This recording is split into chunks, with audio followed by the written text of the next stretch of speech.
রাজধানীতে চলাচল করা বাসগুলোর গরিব চেহারা দেখে লজ্জা লাগে বলে মন্তব্য করেছেন সড়ক পরিবহন ও সেতুমন্ত্রী ওবায়দুল কাদের।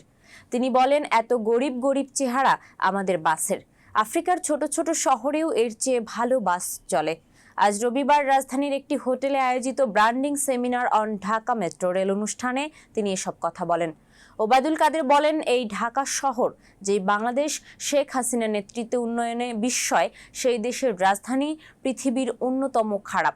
বসবাসযোগ্য 140টি দেশের মধ্যে 130-এর পর আমাদের অবস্থান। এটা দেশের উন্নয়নের সঙ্গে মেলে না।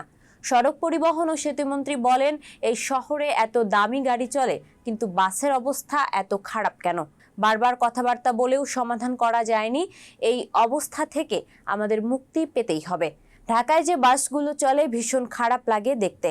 এগুলো দেখলে কেমন লাগে, এটা সবার জন্য লজ্জাজনক বলে জানান ওবায়দুল কাদের।